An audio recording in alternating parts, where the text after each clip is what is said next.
It's time to strap our boots on. This is a perfect day to die. Wipe the blood out of our eyes. In this life there's no surrender, and there's nothing left for us to do. Find the strength to see this through. We are the ones who will never be broken. With our final breath, we'll fight to the death. We are soldiers, we are soldiers. Hey everybody, it's Daphne here at Laura Entertainment, Interviews with Soldiers. We are sitting down with the very lovely Crystal. How you doing? First female ever to be on this. I'm doing great. Thank you. You are the first female to actually been on this segment. Oh, wow. Well, that's an honor and I'm grateful. Thank you very much. You need to get more to come out. I'm telling you, I've been trying for a long time, and it's like where I know there's females in the army or even services. Period. Come on, come forward. You know what I mean? Well, if you are actually uh looking for quite a few female veterans, there is a female veterans network. So anytime you need any female veterans, if maybe like if I'm not the right person for the part and you're looking for a very specific type, I can help you find somebody. um, That'll if it's not me, it could be some friends. I mean, there's like a slew of veteran females in the industry, and like But they they are. don't have to be in this industry. That's where people get confused when I put this out. These are interview segments, okay? So it's not like acting. It has nothing to do, some people are in the industry, some people aren't, and they get mixed up and they're like, okay, well, does it have to be a specific branch? No, it does not. Mhm. Just anybody in the armed forces, whether they're active or, retired, whatever, it doesn't matter to me. They do not have to be in the film industry at all. I just Okay. want veterans just to come forward because I put these out for a reason, to Okay. people basically. I mean, so this is not like an actor thing where they're going to come and audition. Yeah. It was so like the posting wasn't actually like super clear on what exactly you were looking for, but now that I know some special agents that you can speak with. There's quite a few retired veterans if you need active duty veterans. I mean, I live in LA, literally 5 minutes from the Air Force Base, and I work with the guys from the Air Force Base for their transition assistance program. So, uh, whatever you need, like I'll get you to the right people so you can Yeah, have well, I more. have 3 military kids, 2 that are retired, 1 that's still serving, and I tell them all the time, "Send them to me. Share the damn thing," you know what I Yeah, mean? yeah. So I can get these people on the show, and it goes in one ear and straight out the other, I guess, I'm assuming, you know how they are. But, Yeah. okay, so tell me about, your experience with the military. What branch were you in first? Okay, so I was in the Air Force for 20 years. I'm a 20-year retired, 100% disabled veteran. I served multiple overseas tours in um, Kuwait, Afghanistan, Saudi Arabia. I spent a year in Bahrain, over a year in Turkey. I was in combat zones. I held multiple different types of jobs. And I joined when I was 17. So, it was basically like the best years of my life were in the military. I'm 43 now. I retired when I was 37. So it gave me enough time to, do something else that I wanted to do. So, And that's how um, you fell into this industry. exactly. Yeah, it was, and I was kind of on the fence about it because after I retired from the military, I got picked up as a DoD contractor first. I was a communication expert working with CACI, CACI. And then I transitioned from contractor to government civilian. I worked for the DIA, which is the Defense Intelligence Agency. And I worked with them for a little while. And I just got tired of, you know, uh, a lot of the things that they don't tell you when you transition to being a civilian government worker is you're still in the same environment as to when you were in the military. Like you're surrounded by military people, prior military people, veterans. And I just wanted something a little, a little different. So Yeah. I got Yeah. into the entertainment industry. I think I'd be sticking with the military. No, I'm just kidding. Well, stability wise, it is very stable. Even with the the government shutdowns, I've had to go through a couple of those when I was active duty, and while I was a civilian, and even with those, they still I was fortunate enough to get back pay. So I never really, missed a paycheck. And plus, I was really smart with my money. I always saved and had, something, a bunch of my savings to cover like 6 months. So, um, yeah, definitely more stable. This is a little more like, you really, really got to hustle. My son learned the hard way. He has a problem managing his money. And I told him, I was like, when you're touring, put your money up, Hmm. because basically the military's paying for it anyway, outside Hmm. of, the couple of days you go into town on your days off, to check the place out. I was like, but put it up. Yeah. No, I'm like, oh my God. They- He's better now. He's married, thank God. So at least Um, the wife has control of that, hopefully, because he's got habits. yeah. Video Yeah. for his downfall. Well, I think you just get so used to having that, income steadily coming in where it's like, okay, if I want to buy something, I can get it right now. It's like, especially um, I don't know what his situation is, but especially if you have a lot of life changes that require, you to spend a lot of money at the time. But yeah, good on you for telling him. Don't listen. They Yeah. don't listen. I'm telling you. So what is it like? I mean, there's an issue. I know there's why there's not a lot of females, wanting to come forward. But my question is, as far as you were, Air Force, what is it like for girls and women in the military now? Are you guys treated okay? Or is there a difference where you've got the men and they believe they're gold, and then you've got, the women being treated differently than the men because they think a woman can't do what a man can do, but we could do it better because we're smarter, you know? Well, our brains do work a little differently than our male counterparts.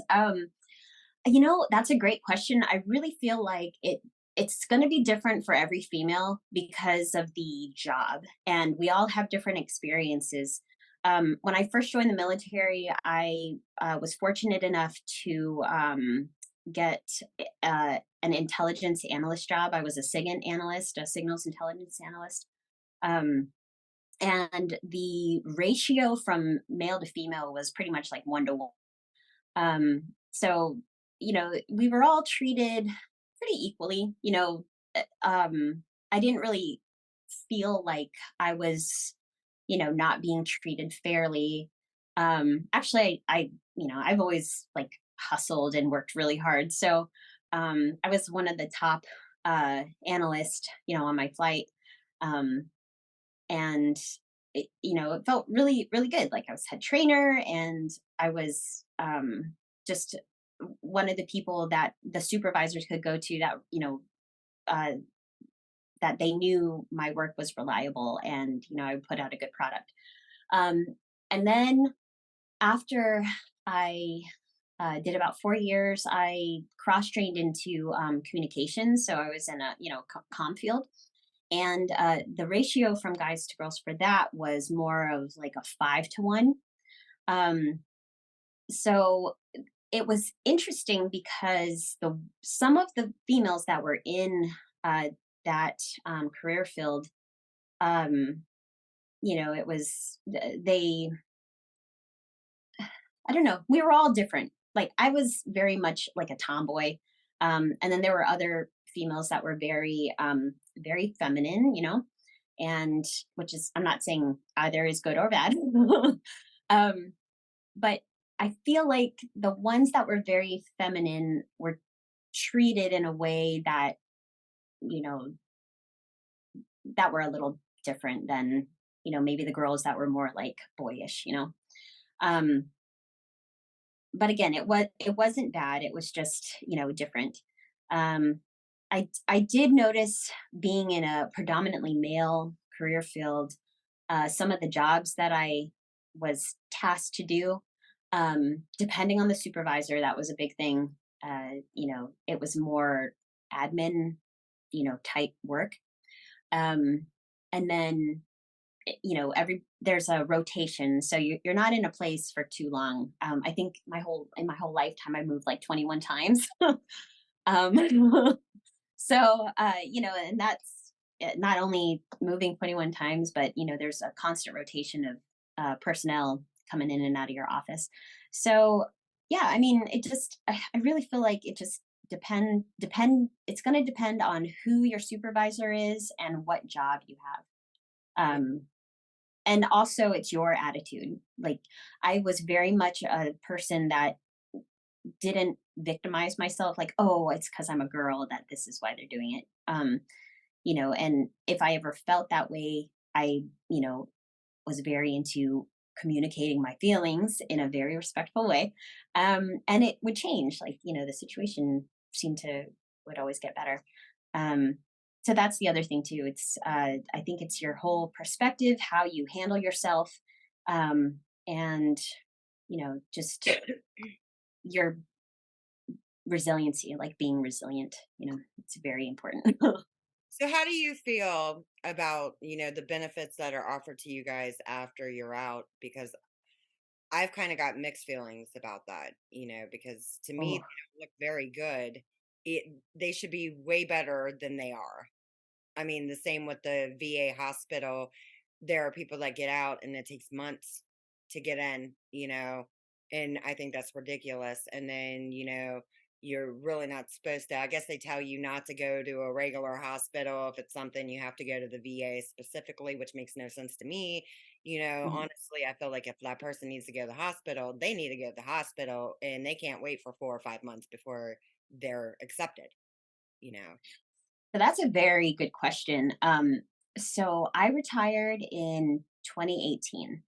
And in 2018, I think it was like 2018, 2019, there was a transition from the type of retirement that we got. Uh, you could opt into like a 401k plan using the Thrift Savings Plan. It's called the TSP, where you put in money and then they match it like they match 5% of whatever you put in. So, um, Calling, I'm sorry.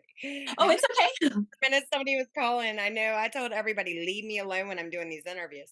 Okay, go ahead. Oh, it's okay. Yeah, so that was around the time of the military transitioning into more of a 401k plan, which is what they offer their, government civilians. I was very fortunate enough to fall under the old retirement plan, where as soon as I retired, I got like, I think it was like 75% of my base pay. So that was more than if I had, switched over to the other plan, because back then you didn't have to worry about saving your own money because you were just going to get a pension, you know? Um, so it is different now. And I would say it is difficult. It could be difficult for the younger um, generation of military, enlistees and officers to save their own money. It can be tough. You have to be very dedicated and you have to be disciplined. Um, which, military people, most of them are disciplined. But when it comes to money and like you said, living from paycheck to paycheck, it can be hard. Although they do have allotments where they'll automatically get their money taken out, but still, it's that's your money. Um, so going back to your question, I feel like the retirement um, that I'm receiving is fair. Uh, I am also 100% disabled veteran, so I get 100% disability on top of that. If you aren't 100% disabled and you're only like 10 or 30%, it's different the way you get the payment. It's like a supplementation. So you'll only get like a certain amount of your retirement and then the rest will be like disability, which from a tax perspective, that can be helpful because, the federal government and the state governments they don't tax your disability. Mm. So, um, so as far as that goes, I feel like um, the disability and the retirement is more than sufficient to live off of in certain areas of the country. I live in LA and like it can be tough. It can That definitely be place tough. is ridiculous. I mean, Oh I yeah. I grew up in Las Vegas and I lived in Anaheim also for 6 months, and Mhm. the prices then, and now you look at it now and it's just I think I was online and something popped up and I opened it and it said something about, it was like a two-bedroom apartment or something like that in LA. I don't even know why it even popped up. And I seen the price was like, I don't know, 2600 dollars something like that for a two-bedroom. I'm like, you guys Mhm. are out of your minds. No wonder why people are moving. They can't friggin' afford to live there. It's Yeah. bullshit.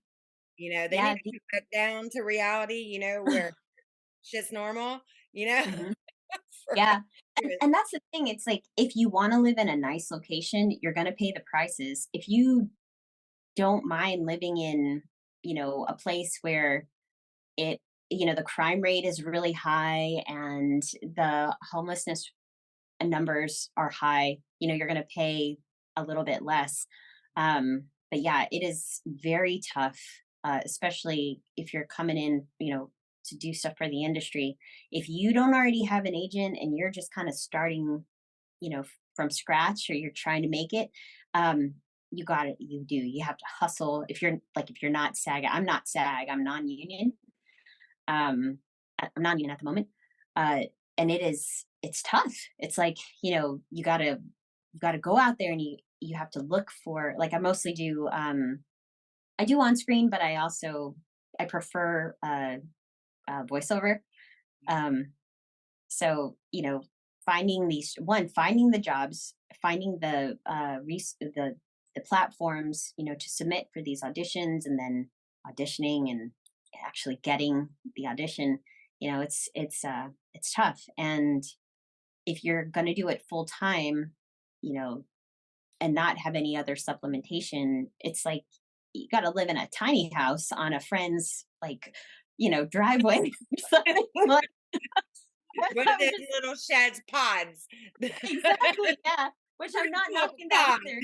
'Cause if I could, I totally would, but, so yeah, I mean, it's definitely a difficult thing. But yeah, going back to how we're being treated and, if we make enough, it's very dependent on where you live, what your goals are for what you want to do. I mean, you can live in Louisiana and get a nice place and live comfortably on your military retirement.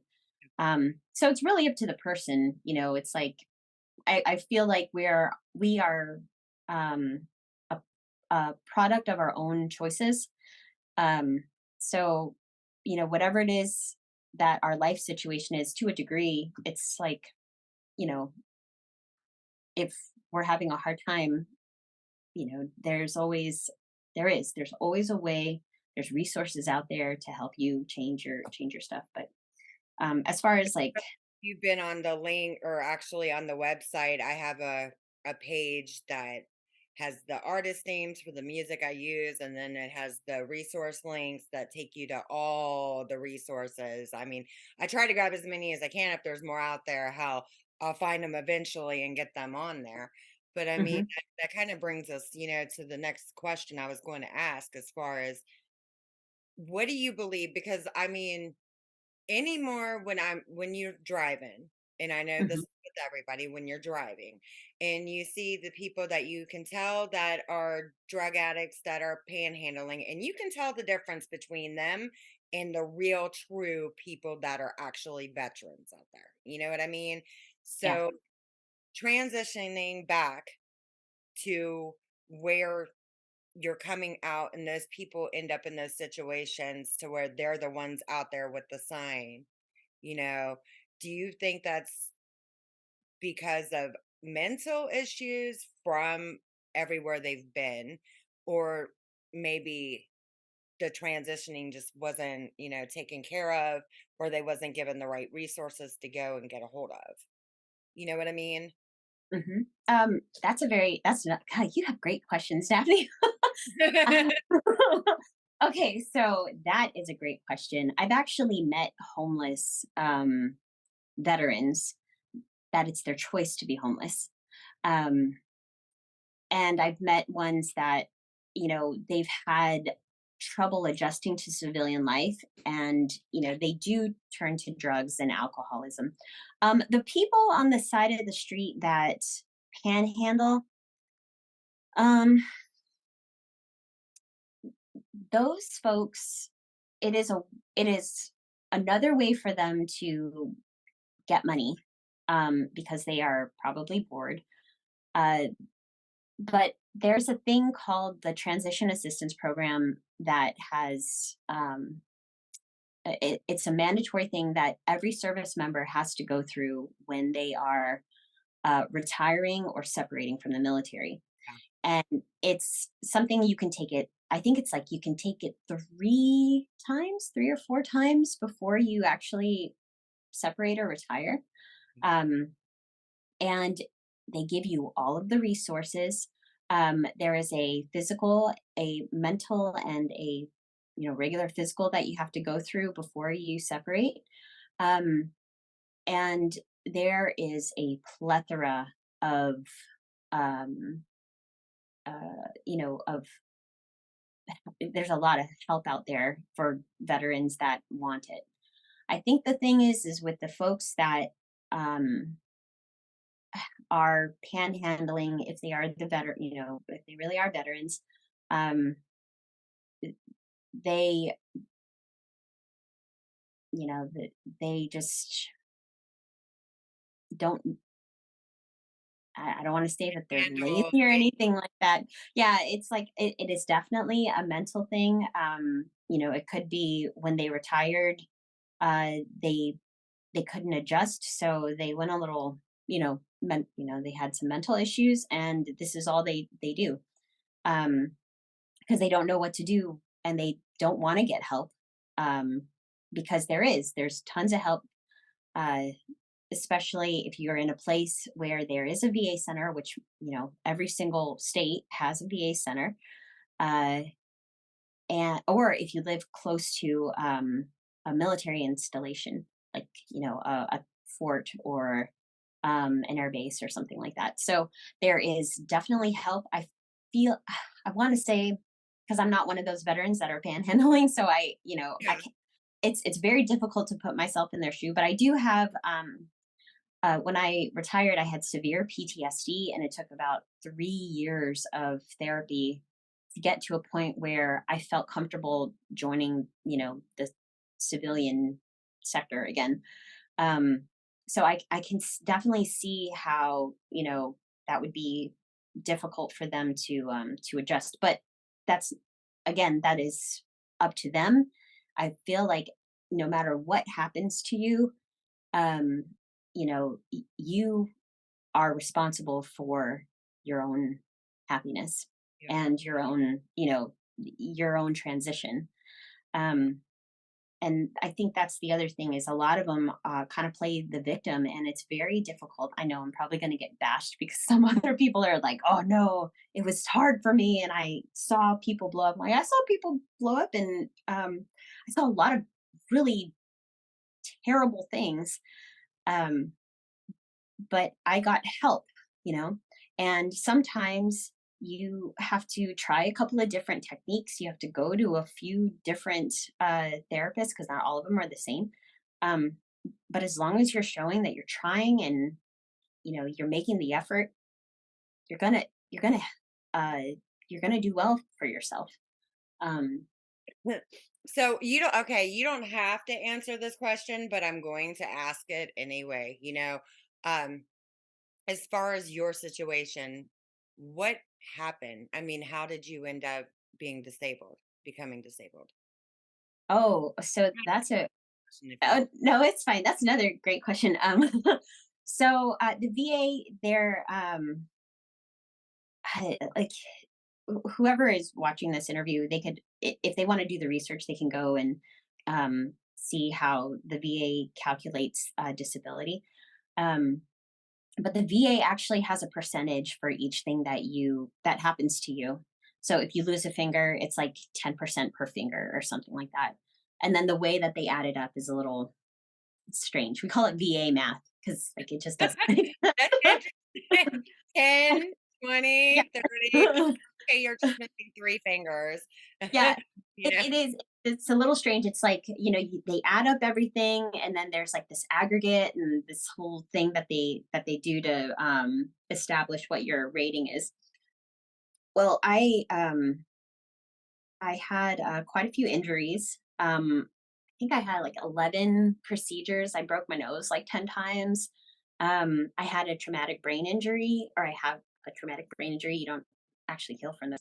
Um, lots of issues with mobility, like my knees, my feet from wearing combat boots for like 20 years. Yeah. My back from carrying all that weight. Like when we were in actually Afghanistan, we did it, but Kuwait was 2003. I was there for the shock and awe campaign. When we went into Iraq, and we had we had to wear chem gear and all of our PPE equipment for like over 6 months. And that's a lot. We had 50 70 pounds pounds. worth. Those rucks are like 70 pounds, I believe. My son was Yeah. also bitching about him because he was real skinny. He's starting to gain weight anyway. And Hmm.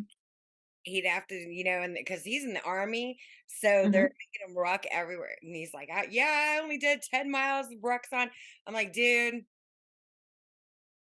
Just I was like, just make sure that he goes to the doctor and gets that in his medical records, because that's the other thing to be able to. They'll go and they'll look at your whole medical record, and whatever happened in your career, it's uh, you know, either combat related or it's related to the military. So make sure that he or you could pass it along just to make sure that he gets it in his records, because a lot of people don't like to do that. They think it's weak, whether it's mental health or it's any kind of like little thing, like, oh, my finger got jammed, or I something fell on me and like my back's been bothering me. Any little thing, get it seen, and you want to get that in your record because the VA will look at that. And um, the thing is what a lot of people don't understand is anything that happens while you're in the military, um, or not anything, but we we are putting our body through hell. Even though we're young, it's like we have to do a little more PT than a lot of other regular people. When you're overseas, you don't get that much sleep. Sometimes you're sleep deprived for months. um, the schedules that you have to work around, it's like it's really difficult on your body, and that can have lasting effect the older that you get. So the whole reason that the VA is here is to recognize and treat all of those things that happen to you while you're in the military, because they know it's like, you could retire at 40, but you have the body of like a 80-year-old, So, yeah, so the stuff that happened to me, it was, just it was tough. It was, and again, I talk about resilience a lot. But you have to build up and be resilient to last, especially in a career like, uh, you know, like a military career, not like, but a military career. You have to be very resilient, um, mentally and physically. But now it's, especially, um, again, being in the entertainment industry and just doing voiceover, um, it's nice because I can still, do my workouts, but it's not so hard on my body. And I can do workouts, that are specific to my needs. The other thing that I've noticed that the VA is starting to jump onto is, alternative, uh, um, treatments. So they've started to incorporate, meditation, yoga, Pilates, mindfulness. It's really quite interesting, and there's a few articles in, I think it's Scientific America or the Scientific Journals, that support that type of treatment for, military member or prior military members or veterans. Yeah.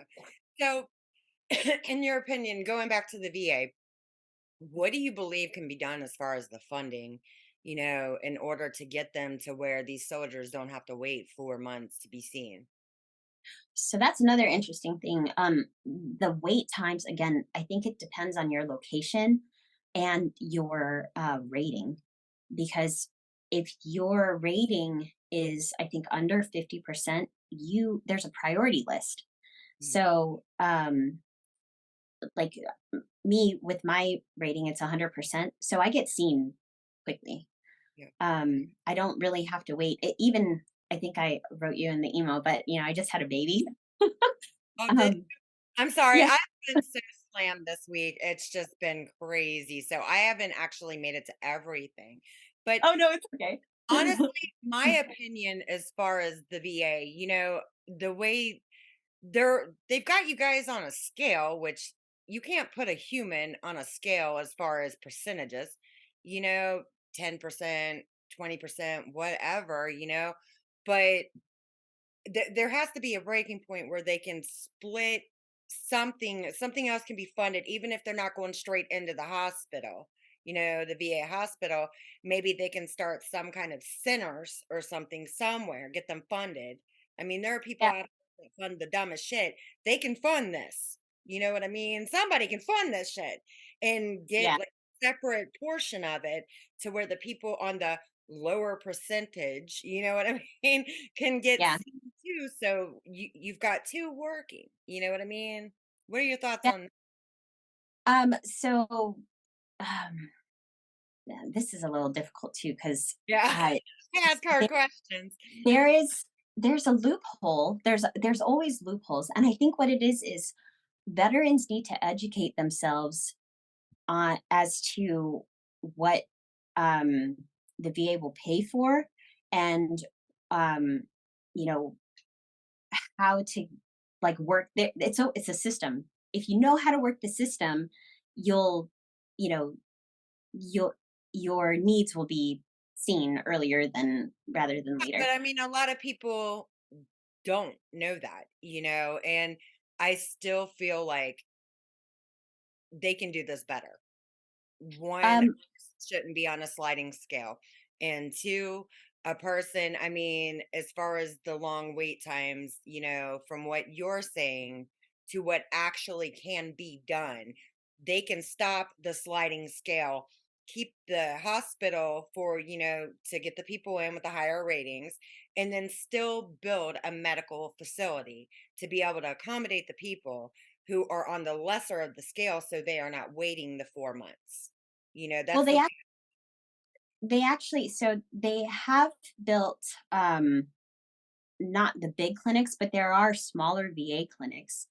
The other thing is the amount of the, oh, what is it? The population. So if you're in a place where um, there's not a ton of veterans, it's easier for you to get into, to be seen. Um, I know the government just passed, you know, as far as funding goes for the VA, they have been giving the VA more money, and there have been more of these smaller clinics, popping up in different areas. I think what it was initially is, one there wasn't um,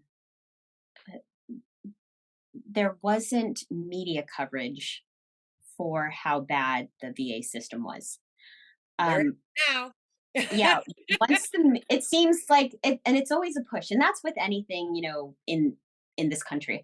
Yeah. If there is something covered in the media, there is a push for things to get done. I'm not saying that's good, um, but it seems like that has happened because even this last um, uh, uh, cost of living raise that we've gotten. It's the biggest one since, oh, I'm trying to think.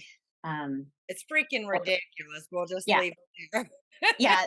I mean, the money that that they've been putting in, it is better than what it used to be. Yes, I do feel that when it comes to any health system, it can be better.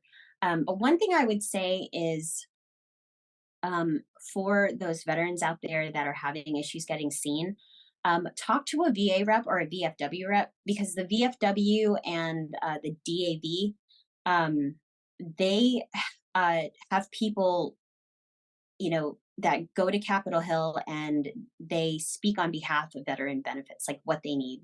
They champion, for us. So if there are issues with being seen by the VA, I would say to those veterans that are having issues, go to the DAV, go to the VFW, and those representatives will be able to help you get what you need. You don't just have to go straight to the VA.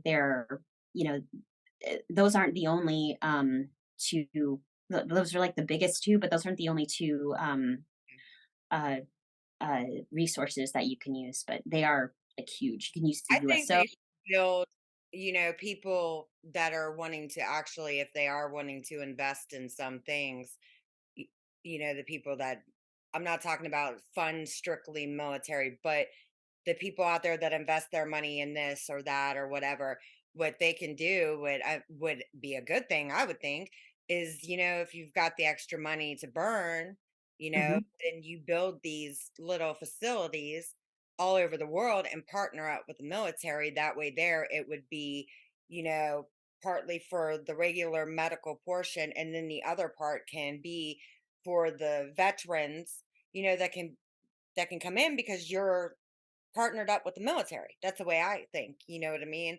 It would just be smart. And it would also give those people more facilities than just having two hospitals in one state or two in another. Then not only do you have the one big VA or two, whatever you have in your state, then you've got Hmm. these little branches of facilities and you can get them all in. You don't have to worry about it and you don't have to move them through like cattle. And then, while they're still getting the treatment there, then they make their appointments for the VA, but they're still being seen in the meantime. You know what I mean? It would be an Yeah. investment. And the government, I think, as much bullshit as they blow their money on, and I don't care what side of the party you're on, whether you're Democrat, Republican, whatever, I don't give a shit. I'm an independent, Hmm. and I make that clear to everybody. I look for the best interest of this country. I don't care what party somebody is. But Hmm. this should be an opinion of everybody, regardless of what side you're on. They need to get off their ass, stop blowing the money on dumb shit, and start building these hospitals and the stuff that we actually need in this country. Because there are people in the military, and I'm not going to say who it is, that I've talked to that can't stand it, cannot stand being in the military. And they're in right now, and they hate it because of the way that they're being treated in that military. It's just bullshit. And the government, they wouldn't even exist if they didn't have a military backing their ass. And that's what they need to come to terms with it. Because if you didn't have that military, what, you're gonna go off and run your mouth to one of these other world leaders and expect to not get, blown up or whatever, Who do you think's gonna save you when you open that mouth a little too much? Your army or your military, they're gonna be Yeah. the ones to save your ass. So it by God, do something good with your money, just build some other resources out there, fund other resources out there. That's the way I think. But they're so worried about their, status or their money and in the government that it's just ridiculous anymore. It is. It's ridiculous. They got better things they could be doing. One less boat they have to buy to build a hospital. That's just the way I feel about it when what I see them do to the military pisses me off. It really does. It really pisses me off because they can do better. They've got the money. How they can just print the shit off. They can do better. Yeah. Well, I wish To the list. everybody was this passionate. I get passionate about that stuff. I have military in my family and my kids, are military. So it's just like I sit here and I see all this and I know something can be done about it. It's whether or not they choose to get off their ass to do it, you know? Yeah, it's definitely, Sorry for the it's rant. no, no, that's great. I mean, I love to see people passionate about, the servicemen and women, people that have, I mean, not just the current ones, but, even our, older veterans, because, it is, you give so much and, um, not everyone realizes, all of the, basically what you give up to, or what you volunteer to give up, to make this country safer and better, or just, give it security, peace of mind, So, yeah, you rant away. Trust me, honey, I would. They would not like me if I ever went to Washington because I'm just that person. And this is what I tell everybody. I'm that person, I'm that friend that you cannot have on speakerphone because I have no filter whatsoever. And I am brutally honest and I will just bam, right into them. Just keep digging, digging, digging. They would hate me. They'd probably kick me out of Washington. They probably, if I show up with a press pass, they're going to be holding flyers. Like, please don't let her in. Give her to her. You know what I mean? She's going to ask us questions. At least you ask the questions. A lot of people, they just, do the rant first, before they try to understand it. So it's good, like I love the fact that you're doing these interviews to, have a better understanding of, what people, people go through. So that's really good. Mean, that this should have happened. I mean, I get the news and the mainstream media and all their bullshit that whatever they want to edit, but I don't edit my videos. I'm going to let people say whatever they want to say. It does not matter. They need to be able to say that. And I started these interviews, along with I do the other segments too, but these are Mhm. important to me just because, this is stuff that needs to be known. And people shouldn't be ridiculed for their opinions. And the Mhm. whole taking away the freedom of speech shit, and even on Facebook, whatever. I can't stand certain social media platforms that much. I get on and then I'm not on long and then I'm off, just because Mhm. I feel like they're taking our freaking freedom away with the bullshit that they pull, they just pull it.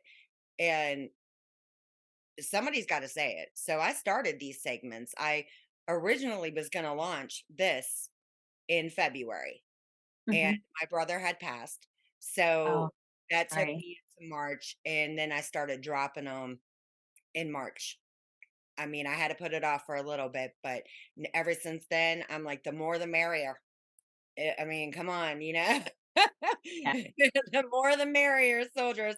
Let's go because I'm on your all's team and they can't pull this shit because it's on Google, you know. Look to you, Yeah. you know. Seriously. I mean, so as far as the acting, how did you manage to fall into that? I mean, you always loved that, or the Oh, that's entertainment industry? no, that's a good question too. My mom actually. So my mom's Filipino. My dad's half German and English, and they.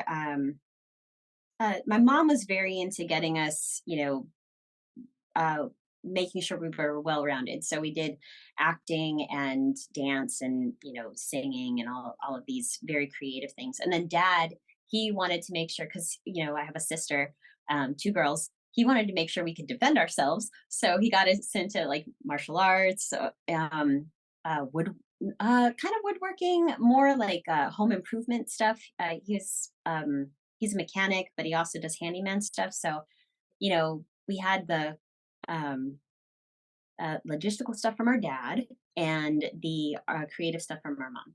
Um, so growing up, it was always, we were in theater, some musical theater or just regular, in plays and stuff. And then when I was in the military, um, I don't know. I guess there was always like this creative outlet when I was in Intel. There were these, I'm not going to go too much into it because it's Intel stuff and, I don't like saying too much about that. um, but there was this one thing that we had to do every night where we would call up call signs um, to, I'll just say distant end. And the, I saw it as an opportunity to try out like different accents because it was very mundane. It's like the same thing every day. You just call out these different call signs, and I would try to.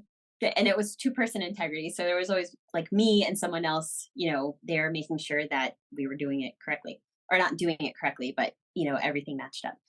So it would be like a British accent or a country accent, or like and when I got into communication, we did these things every quarter. It was basically to test our readiness. So we would go out and do these exercises, like out in this field, and our radios.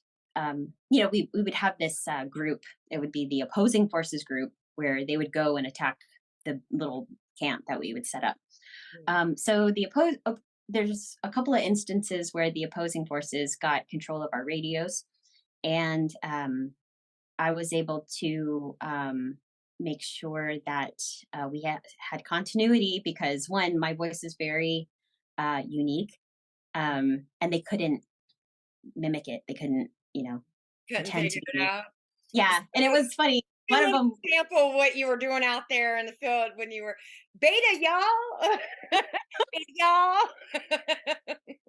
what? Give you an example. Yeah, So yeah. bad. Well, it's very tough because sometimes I just don't really know what to say except for the call sign, and those can be very difficult to say all in a row. So that's the country one, and then. If I really want to get classy, I will put on this very posh British accent. That's Very great. so.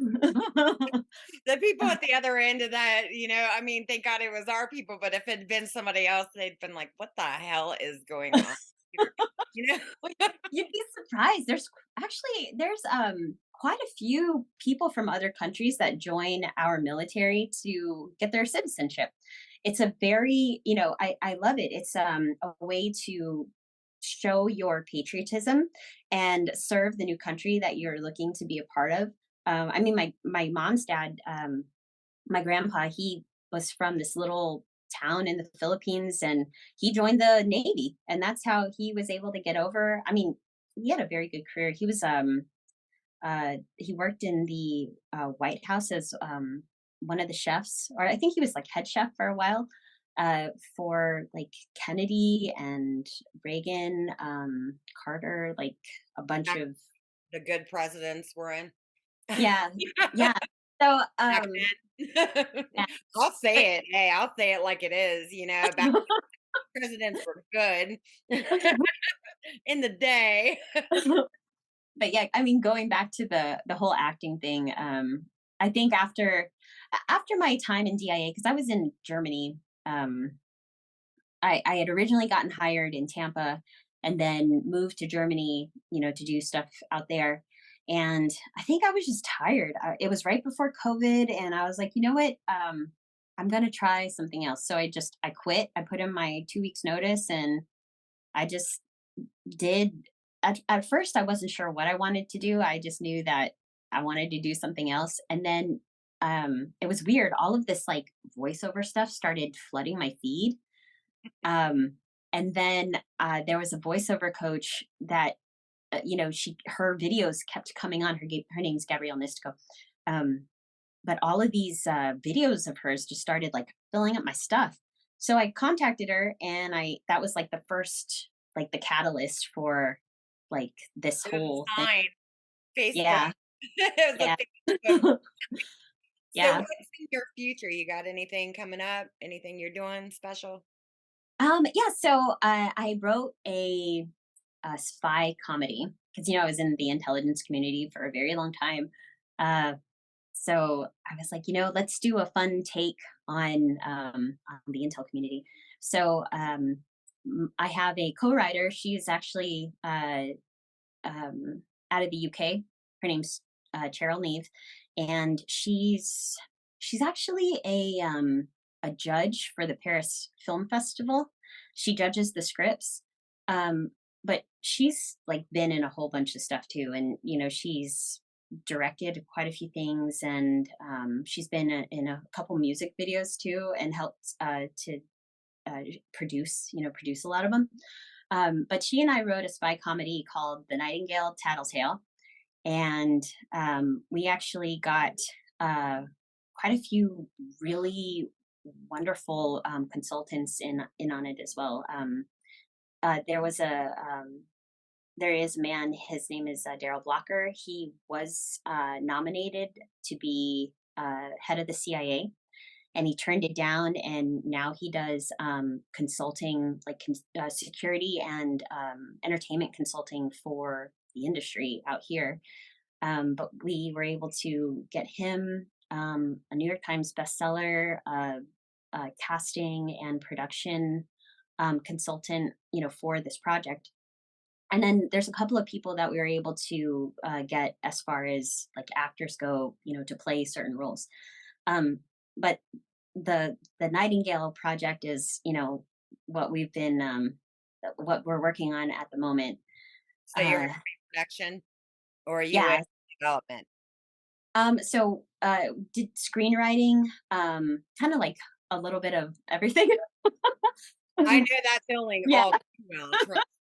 yeah, casting, everything. And that was the thing. We weren't sure if we wanted to make it live action or animated.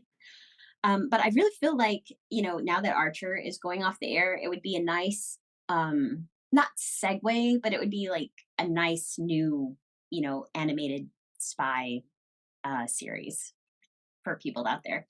Um, and yeah, so there's that. And then, just uh, whatever, whatever I find. I am the narrator for the Lola Dutch. It's a kids book series. So I was able to get that, and I'm in a few cartoons, but I do a lot of corporate stuff. Even making, these little audiograms for these companies. It's like a whole mix of stuff. And then I started getting into talent management, not agent. It has to be very specific because LA, they are very like, you need like a certification for I own a being. talent management company. That's one of the 3 businesses I own. Management, I'd steer clear Oh, because I mean, from experience, it's a headache. It is. I mean, it is. The people that are with me now, yeah, but there are people out there that just think that they can just walk all over their managers and their agents, and they don't realize that the industry is not that big and that people do talk, yeah, regardless if they know that or not. And if there's an issue with one person, believe me, there's going to be about 25 more that are going to know about that same issue. And that's where people don't realize, in that industry. And then I love producing. Producing is awesome, but that sometimes was getting caught up into producing, and it just it was kind of, it gets a little irritating sometimes. It does, Yeah, because they don't realize there is a difference between agent and manager. They don't get it, and I feel like if you don't know the difference, then you need to learn before you ever think about getting a hold of a manager. Same as if you don't know, how the agents work. You need mhm, to learn before you even think about approaching these agents, about what uh, you need to get your brand, your kit basically in order before you even think about talking to these people because they're yeah, not going to take you seriously if you don't take the career serious. They won't. yes, yeah. But the as far as the management goes, it's mostly geared towards, voiceover. So, like, managing voiceover artists has been very, I'm gonna say it's, like, fun. Like, most of them are It's very, easier, yeah. yeah, they're very just, like, because a lot of us are, or not us, I guess us, but, there's a lot of people in the industry, the voiceover industry, that are a little introverted. Um, and when you can bring out the personality, because, it takes a couple of, um I would say some of them it takes a couple of months, but, once you can pull that personality out, it's just like they're a lot of fun. And the ones that I've worked with so far have been very, very easy to work with. So, as far as the management stuff goes, I think it's only going to be voiceover because, one, now, I'm a new mom, I have a baby. Um, so the stuff that I had planned, as far as taking on certain things with my company, uh, those have been cut because, um, and I'm not only an older mom, but I have all of the issues from being in the military. So it's a very unique situation. I mean, like, I wasn't even supposed to have Probably a. love that later. Every one of my kids have had the opportunity to actually be on camera, but they wanted Mhm, it part. And then my daughter, who's actually sitting in there, she mhm. does not want to be on camera at all, but she does want to do voiceover. And I said, Oh. she's really good at animation. Like, this girl can draw. I can draw stick people, but Mhm. she can draw. And the animation portion of it, that's really what she's wanting to do with the voiceover, which is going to be fun. But I'm looking for like that perfect person to train her. And I don't Mhm. blame her. If kids don't want to be on camera, they shouldn't have to be on camera. I'm not going to force them to be on camera. Yeah, If you're wanting in, then you still have to follow. You got to take classes. That's how I yeah. explain that to That is her. fun. You know, Like, I've met, plenty of, because it's LA, but I've met plenty of actors who do voiceover work, but they don't do the training for it, and you can tell, just by listening to the stuff that they're in, and all I can think of is you have a slew of a huge voiceover community where people are trained. You have a mix. You have SAG after, you have people that are non-union, so any kind of job that you have, they are there waiting to do it. And you pull these people that don't take it as, they don't do the training, they don't take it as seriously. And it's very frustrating, especially being a proponent for the VO community. But as far as your daughter goes, if she's into animation, there's quite a few very reputable animation coaches, like character coaches, um, that I could send you if you were. yeah, I've been scoping some too, but yeah, hell yeah, I'll definitely let you send this to me for sure. Yeah. Because, like, and that was one of the things, like, I started to do, along with the management package, like, for it was mostly for folks that were doing other things in the industry and they wanted to get into voiceover. So I said, okay, I have some experience with training and coaching, especially from being in the military. Um, so I started coaching, my clients, and you know, they started booking. Like, a couple of them have booked jobs just from, the amount of time that we spent together. and it's very, it's a very, it's very rewarding. But um, you know, I am, I have a certain way that I coach people. I really feel that if you want to get the most out of your training, you need to go to different coaches. You have to try out different people, because one, everyone has um, a different way of teaching, certain skills, and they have different, things that have happened to them in the industry. They have different um, things that they can teach. Sorry, I'm having a mom brain moment right now. Like, You're it's but yeah, I You mean, gotta go out there and get yourself trained before you come to people like me. that's Or fair. even her. All right, so we are going to wrap this up. We are going to say thank you, Crystal, for definitely being the first female on here for Thank sure. Thank you for you. your service too, definitely. Yeah. Thank you. It was a pleasure, and this was a lot of fun. I'll send out this your info to all of the female, or just all of the veterans that I know, Okay. and there's a We'll lot start of a them. email chain. Yeah, yeah, definitely. And a lot of them, they've gone on different paths. Some of them are like more spiritual paths. It's just like I love seeing what happens when people separate and go on their own journey. Um, so I really feel like the folks that do, respond to you and come forward, they're going to be really interesting people. So it's good. All right, you guys, we're going to say goodbye this time from Laura. See you next time. Thank Bye. you. Bye.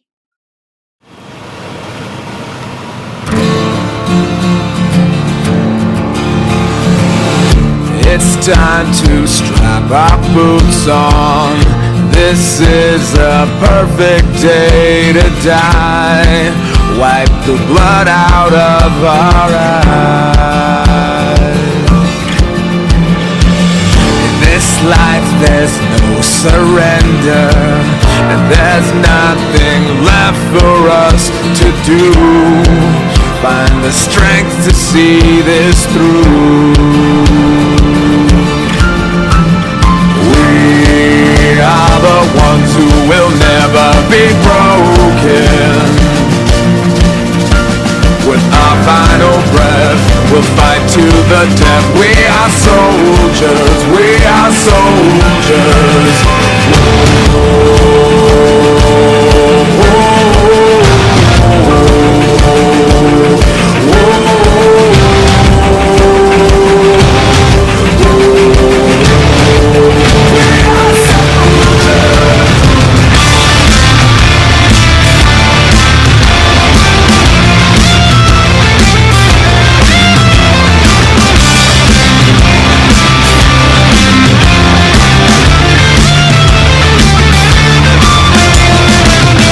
I stand here right beside you.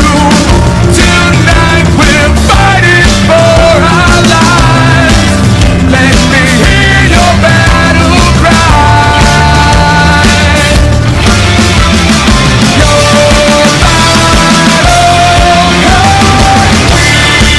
are the ones who will never be broken. With our final breath, we'll fight to the death. We are soldiers, we are soldiers. We are the ones who will not go unspoken. No, we will not sleep. We are not sheep. We are soldiers. We are soldiers. Yeah.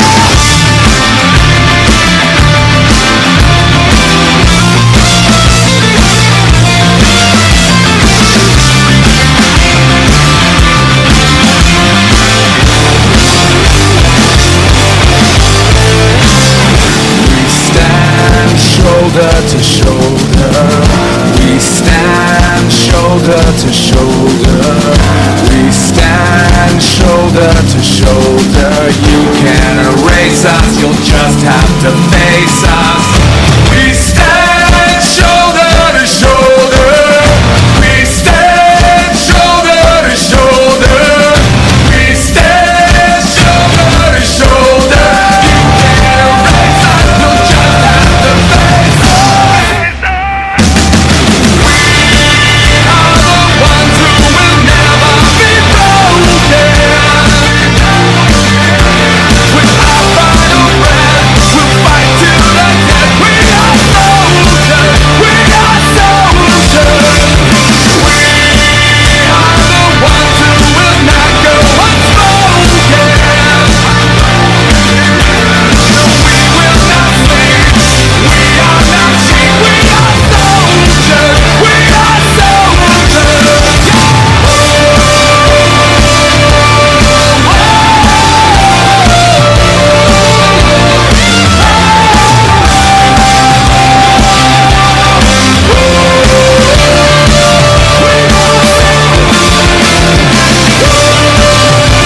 thoroughfare and life is rough.